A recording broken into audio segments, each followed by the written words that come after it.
Welcome to citizens pulse. నేను మీ రాజేష్.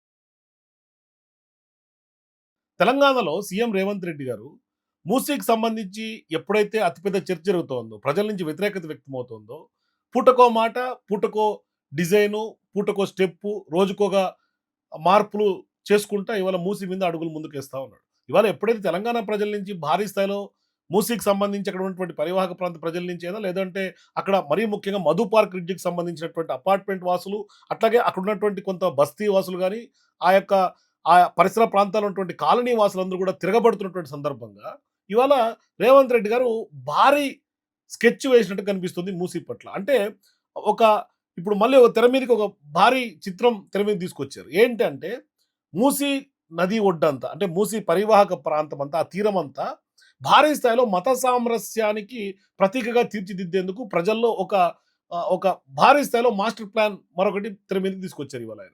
అంటే ఒక రకంగా చెప్పాలంటే మూసీ పట్ల రేవంత్ రెడ్డి గారు చాలా చిత్తశుద్ధి ఉందేమో అని ప్రజలు భావించేలాగా ఇవాళ కొత్త డ్రామాకి రేవంత్ రెడ్డి గారు శ్రీకారం చుట్టారు.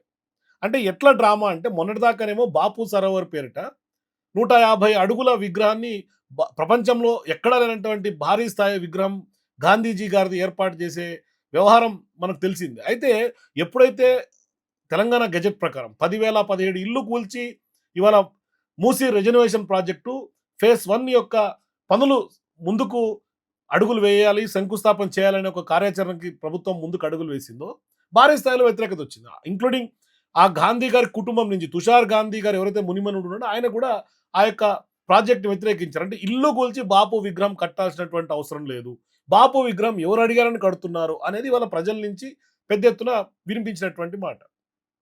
ఈ క్రమంలో రేవంత్ రెడ్డి గారు తెర మీదకి ఒక కొత్త ప్రాజెక్ట్‌ని మూసీ నుంచి, నది ఒడ్డు నుంచి తీసుకొచ్చాడు. ఏంటి అంటే, ఆయన ఇవాళ మూసీ నది ఒడ్డున, మూసీ తీర ప్రాంతంలో మత సామరస్యాలకి ప్రతీకగా ఒకటి భారీ స్థాయిలో ఒక 100 అడుగుల మహాశివుడు నిలబడుకున్నటువంటి శివుడి విగ్రహాన్ని, అట్లాగే పురాణా పూల్ వద్ద భారీ స్థాయిలో మసీదును, అట్లాగే గౌలీగూడ దగ్గర గురుద్వారాను, నాగోల్ దగ్గర భారీ స్థాయిలో చర్చులు, ఇట్లా 4 మతాలకు సంబంధించి 4 ప్రార్థనా మందిరాలను నిర్మించి ఇవాళ మతం కార్డుని మూసీకి అంటిస్తున్నటువంటి పరిస్థితి. అంటే మత రాజకీయాలకు రేవంత్ రెడ్డి తెరలేపుతా ఉన్నాడు ఇక్కడ.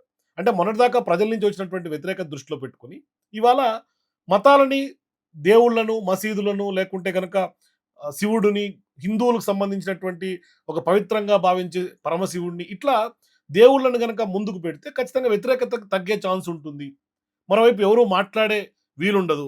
అటు పార్టీలైన బీజేపీ గాని, బీఆర్ఎస్ గాని కూడా కొంత మాట్లాడే ఆ డ్యామేజ్ కంట్రోల్ చేసే భాగంగా ప్రజల నుంచి వస్తున్నటువంటి వ్యతిరేకతను అడ్డుకట్ట వేసేందుకు ఇది ఒక శ్రీకారం చుట్టబోతున్నారు. మరోవైపు ఈ యొక్క ఆలయం అంటే గండిపేట మండలం మంచిరేవుల దగ్గర దాదాపుగా 800 ఏళ్ల చరిత్ర ఉన్నటువంటి వీరభద్ర స్వామి ఆలయం ఉంది. దాన్ని ఇవాళ అక్కడ దాన్ని పురాతన పడినటువంటి ఆ ఆలయాన్ని మాడిఫికేషన్ చేసి, మరోవైపు అక్కడ దాదాపుగా ఆ శివుడి విగ్రహం అంటే ఓంకారేశ్వరుడికి సంబంధించినటువంటి భారీ విగ్రహం నది మధ్యలో నెలకొల్పి, దాని చుట్టూతా మళ్ళీ బోటింగు, పార్కులు, ఒక టూరిజం స్పాట్ లాగా దాన్ని చేసేందుకు మరొక 700 కోట్ల ఖర్చుతో కూడుకున్నటువంటి భారీ ప్రాజెక్ట్‌కి ఇవాళ తలబెట్టింది రేవంత్ రెడ్డి సర్కార్. దీనికి శృంగేరి శారదా పీఠం సంబంధించినటువంటి జగద్గురువులతోటి ప్లానింగ్ కూడా ఇప్పటికే రెడీ చేసినట్టు కూడా చెప్తా ఉన్నారు.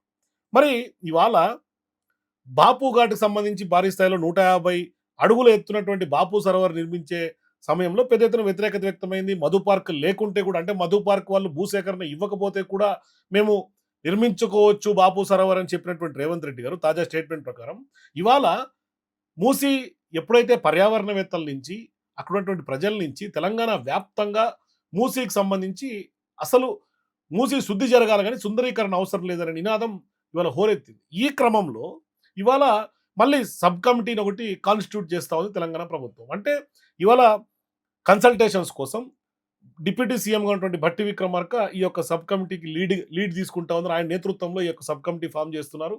అక్కడ ఉన్నటువంటి స్టేక్ హోల్డర్స్‌ని, ప్రజల అభిప్రాయాల్ని ఇవన్నీ కూడా తీసుకొని ఒక రిపోర్ట్ వచ్చిన తర్వాత నెక్స్ట్ మూసీకి సంబంధించినటువంటి పనులు ముందుకు అడుగులేసే అవకాశాలు ఉంటాయి. అయితే ఇదంతా ఎప్పుడు జరగాల? డీపీఆర్ ఇంకా సిద్ధం కాలేదు.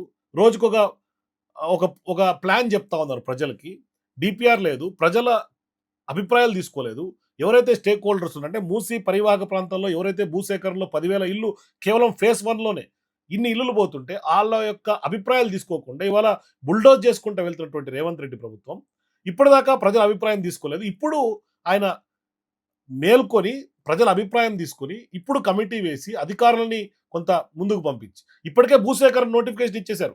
బాపు సరోవర్‌కి సంబంధించి నిర్మాణంలో భాగంగా మీ యొక్క భూమి కావాలని మధు పార్క్ రిట్‌తో పాటుగా కొన్ని కాలనీలకి నోటీసులు ఇచ్చారు. భూసేకరణకు సంబంధించినటువంటి పేపర్‌లో అడ్వర్టైజ్‌మెంట్లు ఇచ్చారు. మరి మధు పార్క్ రిడ్జ్ భూసేకరణ బాపు సరోవర్ కోసమని పేపర్‌లో ప్రకటించినటువంటి రేవంత్ రెడ్డి ప్రభుత్వం తర్వాత అనేక సందర్భాల్లో మాట మార్చారు. మీ యొక్క మధు పార్క్ రిడ్జ్ లేకుంటే కూడా మేము బాపు సరోవర్ కట్టుకోవచ్చు. దానేం అడ్డు కాదు అని మొన్నటికి మొన్న ప్రేమ ఒలకబోసినటువంటి పరిస్థితి. ఇదే మధు పార్క్ రిడ్జ్‌కి సంబంధించి మధు పార్క్ రిడ్జ్ బాపు సరోవర్‌లో భాగంగా భూసేకరణ అంటూ కూడా పేపర్‌లో ప్రకటిస్తారు. అధికారులు మాట్లాడతారు. దాని మీద ప్రెస్ మీట్లు పెడతారు. మళ్ళీ అదే మధు పార్క్ రిడ్జ్‌కి సంబంధించి రేవంత్ రెడ్డి గారు అసెంబ్లీలో ఏం మాట్లాడతారు? అసలు మధు పార్క్ రిడ్జ్ లేకుంటే కూడా బాపు సరోవర్ కట్టుకోవచ్చు అంటారు. ఇట్లా ఆయన ఏం మాట్లాడరు వినండి. ఈ రోజు ఆడ గాంధీ సరోవర్ కట్టడానికి 98 ఎకరాలు డిఫెన్స్ ల్యాండ్ కేంద్ర ప్రభుత్వం ఇస్తుంది అధ్యక్ష. టూరిజం దగ్గర రాష్ట్ర ప్రభుత్వం దగ్గర ఇంకొక 100 ఎకరాల ల్యాండ్ దాదాపు ఉంది. ఆ అపార్ట్మెంట్స్ ల్యాండ్ తీసుకోకపోయినా ప్రభుత్వానికి ఆ ప్రాజెక్టుకి ఎలాంటి ఇబ్బంది లేదు. రేపు భవిష్యత్తులో అది కొనుక్కోవడానికి అమ్ముకోవడానికి పనికిరాదు. రేపు భవిష్యత్తులో ఏమీ చేసుకోలేరు, మీకు నష్టం జరుగుతుందని మాత్రమే చెప్తున్నాము. ఇట్లా పూటకో మాట మాట్లాడినటువంటి రేవంత్ రెడ్డి వాళ్ళ మూసీ పట్ల పూర్తి స్థాయిలో ఒక గందరగోళమైనటువంటి స్టేజ్ని క్రియేట్ చేశారు. అక్కడ ఉన్నటువంటి పరివాహక ప్రాంత ప్రజలైతే రాత్రింపగళ్ళు నిద్రలేని రాత్రులు గడుపుతున్నట్టుగా స్పష్టంగా అర్థమవుతుంది. ఏదైతే మధు పార్క్లో ఉన్నటువంటి నివాసితులందరికీ కూడా నష్టపోతారు, బఫర్ జోన్లో ఉంది, సగానికి సగం అపార్ట్మెంట్ బఫర్ జోన్లో భాగంగా కొట్టేసే అవకాశం ఉంటుంది అని బ్లాక్ మెయిల్ కూడా పాల్పడుతున్నటువంటి సందర్భాలు మనకు తెలుసు. అయితే ఇప్పుడు మొన్న ప్రవేశపెట్టినటువంటి బడ్జెట్లో కూడా దాదాపుగా 1,500 కోట్లు ఇప్పటికే మూసీ రిజర్వేషన్ సంబంధించి కూడా రేవంత్ రెడ్డి సర్కార్ పెట్టింది. బడ్జెట్లో కూడా పెట్టేసింది. ఇప్పుడు శృంగేరి శారదాపీఠం సంబంధించినటువంటి జగద్గురువులు ఆ యొక్క గురువులు ఇచ్చినటువంటి ప్లానింగ్ తోటి దాదాపుగా 14 పొడవు, 14 వెడల్పు, 64 అడుగు ఎత్తులో ఉన్నటువంటి ఇప్పుడు ఏదైతే అక్కడ ఆలయం నిర్మించి తలపెట్టారో వీరభద్రస్వామి ఆలయం, ఈ యొక్క ప్లాన్స్ కూడా సిద్ధం చేశారు. అంటే రేవంత్ రెడ్డి గారు ముందు నుంచే ఒక స్కెచ్ ప్రకారం వెళ్తా ఉన్నాడు. ప్రీ ప్లాన్డ్ స్కెచ్ ఇదంతా. మూసీ పట్ల ప్రీ ప్లాన్డ్ స్కెచ్. అంటే బాపు సరోవర్ అంటే వ్యతిరేకత వచ్చింది కాబట్టి ఇప్పుడు మళ్ళీ తెర మీదకి దీన్ని తీసుకొచ్చారు. ఏది ఓంకారేశ్వరకు సంబంధించినటువంటి భారీ విగ్రహం, 100 అడుగుల విగ్రహం, మళ్ళీ అక్కడ టూరింగ్ స్పాటు, మళ్ళీ ఒక మసీదు, గురుద్వారా, చర్చి. మరి ఇప్పుడు ఎప్పుడైతే ఓంకారేశ్వరకు సంబంధించినటువంటి ఆలయం నిర్మిస్తే కనుక అక్కడ పెద్దగా వ్యతిరేకత వచ్చే అవకాశం లేదు అని భావించినటువంటి రేవంత్ రెడ్డి ప్రభుత్వం దీనికి మత రాజకీయాలకు తెరలేపినట్టు కనిపిస్తుంది. అయితే ఇక్కడ ఇప్పుడు రేవంత్ రెడ్డి ప్రభుత్వం ఇప్పుడు మింగమెతుకు లేదు మీసాలకు సంపెంగ ఉన్న ఆరోపణలు కూడా మూసీకి సంబంధించినటువంటి ప్రాజెక్టు మొదటి నుంచి కూడా వినిపిస్తూ ఉన్నాయి. అయితే మన హైదరాబాద్లో బ్యూటిఫికేషన్ చేయాలనుకుంటే టెంపుల్స్, పురాతనమైనటువంటి టెంపుల్స్ని కొంత రెనోవేట్ చేయాలి అనుకుంటే చాలా ఉన్నాయి. కొన్ని టెంపుల్స్ అయితే ఆదరణకరమవుతుంది. ఎందుకు? హైదరాబాద్ పరిసర ప్రాంతాల్లో బిర్లా మందిర్ ఉంది, చిన్నజీఆర్ స్వామి నిర్మించినటువంటి మఠం ఉంది, భారీ స్థాయిలో అక్కడ స్టాచ్యూ ఆఫ్ ఈక్వాలిటీ పేరుతో అది ఉంది. అట్లాగే టీటీడీకి సంబంధించినటువంటి టెంపుల్స్ ఉన్నాయి. ఇస్కాన్ టెంపుల్ ఉంది, జూబ్లీ హిల్స్ నడిబొడ్డున పూరి జగన్నాథ్ ఆలయం ఉంది, స్కందగిరి టెంపుల్ ఉంది. ఇట్లా చెప్పుకుంటూ పోతే చాలా టెంపుల్స్ మన తెలంగాణ ప్రతీకగా ఉంది. మరి ఆ టెంపుల్స్ మీద లేని ప్రేమ ఇవాళ 800 ఏళ్ల చరిత్ర ఉన్నటువంటి వీరభద్ర స్వామి ఆలయం మీద ఎందుకు రేవంత్ రెడ్డి గారు ఆ యొక్క సుందరీకరణలో భాగంగా దాన్ని ముందుకు అడుగులు వేస్తా ఉన్నారంటే, అంటే ప్రజల నుంచి వచ్చినటువంటి వ్యతిరేకతని ఇవాళ రేవంత్ రెడ్డి గారు చాలా అద్భుతం సృష్టిస్తా ఉన్నాడు మూసీ మీద అని ఒక ప్రజలకి మభ్యపెట్టే భాగంగానే ఇప్పుడు ఈ యొక్క కార్యాచరణ ముందుకు పెడుతున్నాడు. అంటే మతం కాడు ఇవాళ అడ్డుకునే అవకాశాలు ఎక్కువ అవుతున్నటువంటి నేపథ్యంలో ఒక రకంగా చెప్పాలంటే మత సామరస్యాన్ని ప్రతీకంగా చాలా మంది ప్రజల్లో ఒక పాజిటివ్ నెరేటివ్ని బిల్డ్ చేసే కార్యాచరణలు కూడా మనం చూడాలి. అంటే పాజిటివ్ వైబ్ని క్రియేట్ చేసి అరే మంచిగా చేస్తున్నాడు రేవంత్ రెడ్డి గారు అని చెప్పే భాగంగా వస్తున్నటువంటి వ్యతిరేకతలో కొద్ది తగ్గించి వాళ్ళని ఎవరికైతే మద్దతుగా అంటే మధు పార్క్ కానీ లేకుంటే మూసీ పరివాహక ప్రజలకు అందరికీ కూడా మద్దతుగా ఇవాళ నిలుస్తున్నటువంటి తెలంగాణ ప్రజల్ని వాళ్ళని కట్ చేసే అవకాశం ఉంటుంది. అరే అంత మంచిగా చేస్తున్నాడు కదా, మీరు సహకరించవచ్చు కదా అనే ఒక ఒపీనియన్కి తీసుకొచ్చే దిశగా ఆయన అడుగులు వేసి ఒక కొత్త డ్రామాకి తెరలేపుతా ఉన్నాడు. అయితే ఇక్కడ నిల్చున్నటువంటి విగ్రహం ఓంకారేశ్వర విగ్రహం మధ్యలో 100 అడుగులు కట్టి చుట్టూతా బోటింగ్, మళ్ళీ ఒక టూరిజం స్పాట్. అక్కడ భక్తి కంటే కూడా టూరిజం స్పాటు కమర్షియల్ యాంగిలే ఎక్కువ. ఇంత చెప్తున్నటువంటి రేవంత్ రెడ్డి గారు నైట్ ఎకానమీని మొన్నటిదాకా మాట్లాడాడు. ఇప్పుడేమో మళ్ళీ ఆలయము, మసీదు, గురుద్వారా ఇవన్నీ తెర మీదకి తీసుకొస్తా ఉన్నాడు. అసలు నైట్ ఎకానమీ గురించి మాట్లాడుకుంటా పోతే సోషల్ మీడియాలో ఇవాళ కొన్ని వీడియోలు వైరల్ అవుతా ఉన్నాయి. గతంలో నైట్ ఎకానమీ గురించి ఆయన ఏం మాట్లాడాడో ఒకసారి చూడండి. నగరంలో రాత్రి 9-10 తర్వాత మనకు పోలీసుల ఇబ్బందులు ఉన్నాయి. రాత్రి 12-1 వరకు మనకు ఓల్డ్ సిటీలో వ్యాపారం జరుగుతూనే ఉంటుంది.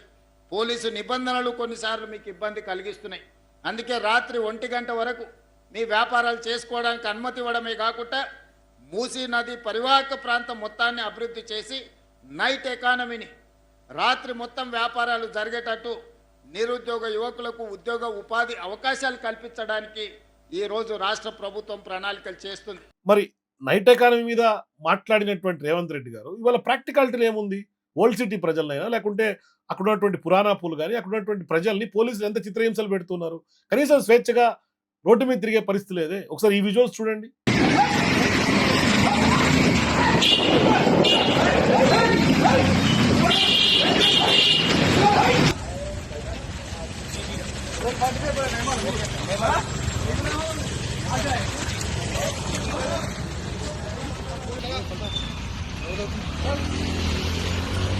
చూసారు కదా విజువల్స్. ఇంత దారుణాతి దారుణమైనటువంటి పరిస్థితిలో ఇవాళ హైదరాబాద్‌లో నైట్ లైఫ్ లేదు. డే లైఫ్‌లో కమర్షియల్ యాక్టివిటీస్ కూడా జరగట్లేదు. డే ఎకానమీ కూడా పడిపోయింది హైదరాబాద్. మరి ఇది ప్రాక్టికాలిటీలో ఇది ఉంటే కానీ ఇవాళ మూసీ పేరుతో నైట్ ఎకానమీని క్రియేట్ చేస్తాం. మూసీ పేరుతో ఇది చేస్తాం అని మాటలు చెప్పటం. మరోవైపు మధు పార్క్ రిడ్జ్‌కి సంబంధించి ఆ మూసీ పరివాహక ప్రాంతాల్లో అనేక మధు పార్క్ అంటే ఎప్పుడు 2009-10లో కట్టినటువంటి బిల్డింగ్. దాన్ని ఇవాళ భూసేకరణకేమో మధు పార్క్‌కి బాపు సరోవర్ పేరుతో నోటిఫికేషన్ వస్తుంది. తర్వాత ఇవాళ ఇప్పుడు నిర్మిస్తున్నటువంటి అనేక బిల్డింగ్‌లు మూసీ పరివాహక ప్రాంతంలో అనేక బిల్డింగ్‌లు ఇవాళ భారీ హై రైజ్ బిల్డింగ్‌లు కడతా ఉన్నారు. దాంట్లోకి పర్మిషన్‌లకు సంబంధించి ఇప్పటిదాకా ప్రతిపక్ష పార్టీలు క్వెషన్ చేసినాయి. జర్నలిస్టులు మనలాంటి వాళ్ళు వెళ్లి అక్కడి నుంచి గ్రౌండ్ రిపోర్ట్స్ చేసాం. ప్రజలకు చూపించాం. ప్రభుత్వానికి మేల్కొల్పాం. అయినా కూడా చీమ కుట్టినట్టు కూడా ఉంటుంది. మరి అది బఫర్ జోన్‌లోకి వస్తాయా రావా అంటే 100% బఫర్ జోన్‌లోనే ఉంటాయి. కానీ దాని మీద చిత్తశుద్ధి ఉండదు. అంటే ఇప్పటిదాకా మూసీకి సంబంధించి ఎవరైతే భూములు కోల్పోతున్నారో, నిర్వాసితులుగా మారుతున్నారో వాళ్ళ నుంచి అసలు వాళ్ళకి ఏం కాంపెన్సేషన్ ఇస్తారు? లేదు అంటే వాళ్ళ వైపు నుంచి ఒపీనియన్స్ అసలు మూసీ ఇవాళ ఉండే పరిస్థితి లేదని రేవంత్ రెడ్డి గారు చెప్తున్నారు కదా! అక్కడ ఉన్నటువంటి ప్రజలు ఏం కోరుకుంటున్నారు? ఎందుకంటే వాళ్ళు భూములు కోల్పోతున్నారు. అక్కడ నివాసం ఉంటున్నటువంటి ప్రజలు ఏం కోరుకుంటున్నారని ఇప్పటిదాకా అభిప్రాయాలు తీసుకోవాలా. ఇంత జరిగిన తర్వాత వ్యతిరేకత వ్యక్తమైన తర్వాత ఇవాళ మూసీ ప్రతిరోజుకో ప్లాన్ మార్చినటువంటి రేవంత్ రెడ్డి గారు ఇవాళ చెప్తా ఉన్నారు సబ్ కమిటీ వేసి ప్రజాభిప్రాయ సేకరణ, పబ్లిక్ కన్సల్టేషన్స్, స్టేక్ హోల్డర్‌కి సంబంధించినటువంటి కన్సల్టేషన్స్ తీసుకుంటాము అని. అరే ఇదంతా ఎప్పుడు జరగాల్సి ఉండే? మూసీకి సంబంధించి ఎప్పుడైతే మొదట్లో ప్రకటన జరిగిందో అంటే 2 ఏళ్ల క్రితం, 1.5 సంవత్సరాల క్రితం మూసీకి సంబంధించి భారీ స్థాయిలో అప్పటికే ఫేజ్ 1లో భాగంగా ఇటువైపు బాపు ఘాట్ వరకే ఫేజ్ 1లో భాగంగా ఇవాళ కార్యాచరణ తీసుకుంటే రేవంత్ రెడ్డి గారి ప్రభుత్వం. కానీ గతంలో 1.5 సంవత్సరం క్రితంలో ఎక్కడ మూసీ మీద కూల్చారు? మూసారాంబాగ్ అటువంటి కొన్ని ప్రాంతాల్లో ఆర్బీఎక్స్ పేరిట అసలు డీపీఆర్ లేకుండా, నదికి సంబంధించినటువంటి కోఆర్డినేట్స్ కూడా లేకుండా, నది గర్భం ఎంతుంది, బఫర్ జోన్ ఎంతుంది, ఈ లెక్కలు కూడా లేకుండా ప్రభుత్వం దగ్గర భారీ స్థాయిలో వాళ్ళందరినీ కూడా కొన్ని వందల ఇళ్లను అక్కడి నుంచి ఖాళీ చేయించి రోడ్డుకేసినటువంటి పరిస్థితి. ఆ రోజు పెద్ద ఎత్తున విజువల్స్ అన్ని వైరల్ అయినాయి. ఆర్బీఎక్స్ అని రాయటం, మార్క్ చేయటం, కొట్టిపడేయటం. మరి డీపీఆర్ లేకుండా, ప్లానింగ్ లేకుండా ఇవాళ మళ్ళీ ప్లాన్లు రోజుకో ప్లాను, పుట్టుకోగా డిజైన్ తెర మీదకి వస్తా ఉంటే అసలు నిజంగా రేవంత్ రెడ్డి గారి ప్రభుత్వం మూసీ మీద ఏం చేయదలుచుకుందనేది కనీసం క్లారిఫికేషన్ లేదు. మరోవైపు కన్ఫ్యూజన్‌లో ఉన్నట్టుగా స్పష్టంగా అర్థమవుతోంది. ప్రజల నుంచి అభిప్రాయం లేదు. ఏం చేస్తారో తెలీదు. కానీ ఇవాళ బీఆర్ఎస్ పార్టీయో, ప్రతిపక్ష పార్టీలు ఆరోపిస్తున్నారు. ఖచ్చితంగా మూసీ పేరు చెప్పి బ్యూటిఫికేషన్ జరుగుతుందా? లూటిఫికేషన్ జరుగుతుందా? అనే అనుమానాలు ఖచ్చితంగా కలుగుతోంది. అంటే ఇవాళ వ్యతిరేకతను కంట్రోల్ చేయటానికి, మరోవైపు అంటే భారీ స్థాయిలో ఉన్నటువంటి ప్రజల్ని చీల్చేందుకు అంటే చీల్చేసి మెజారిటీని తగ్గించి మైనారిటీలుగా చేసి వాళ్ళ మీద బుల్డోజ్ చేసే కార్యక్రమం జరుగుతుంది. మొన్నటిదాకా నల్గొండను ఉసుగొలిపాడు హైదరాబాద్ మీద. ఇవాళ మధు పార్క్ వాళ్ళని ఒంటరి చేయటం, లేకుంటే మూసీ పరివాహక ప్రాంత ప్రజల్ని ఒంటరి చేసే ఒక కుట్ర జరుగుతోంది. అంటే ఇవాళ భారీ స్థాయిలో మత సామరస్యానికి ప్రతీకగా మూసీ తీరాన్ని మేము అభివృద్ధి చేస్తుంటే అడ్డుపడుతున్నారు. మొన్నటిదాకా మూసీ అడ్డుకున్నారన్నారు. ఎవరు అడ్డుకోవట్లేదు, మూసీ శుద్ధి కావాలని ప్రజలు చెప్తున్నారు అంటుంటే, లేదు మూసీని అడ్డుకుంటున్నారనే ఒక నెపం వేశారు. ఇవాళ మత సామరస్యాలని, మతాన్ని తెర మీద తీసుకొస్తే ఖచ్చితంగా అడ్డుకునే అవకాశాలు ఎవరు ఉండరనే కుట్రతోటి ఇవాళ భారీ స్థాయిలో మూసీ మీద సరికొత్త గేమ్‌కి రేవంత్ రెడ్డి శ్రీకారం చుట్టినట్టు కనిపిస్తోంది. మరి ఈ యొక్క మత సామరస్యానికి ప్రతీకగా చెప్తున్నటువంటి ప్రభుత్వం మరి నిజంగానే రేవంత్ రెడ్డి గారి డ్రామా అందరికి అర్థమవుతూనే ఉంది క్లియర్‌గా. మరి ప్రజలు దీన్ని స్వాగతిస్తారా, లేదంటే అదే వ్యతిరేకత యాజ్ ఇట్ ఈస్‌గా ఏ విధంగా కంటిన్యూ అవుతుందో వెయిట్ చేసి చూద్దాం. మరి మూసీ మీద ప్రభుత్వం ఇంకా మరి సబ్ కమిటీ, కన్సల్టేషన్స్ తర్వాత ఎటువంటి రిపోర్ట్ వస్తుంది, ఏం చేయబోతుంది అనేది కూడా తర్వాత తెలిసే అవకాశాలుంటాయి. మరి ఇప్పటిలోపే 28వ తారీఖు శంకుస్థాపనకు కూడా అధికారులు ఇప్పటికే అక్కడ సిద్ధం చేస్తున్నటువంటి నేపథ్యంలో మంచిర్యాల దగ్గర మరి ఏం జరుగుతుందో మీరు కూడా మీ అభిప్రాయాన్ని మూసీ పట్ల కామెంట్స్ తెలియజేయండి. For more videos please watch citizens pulse.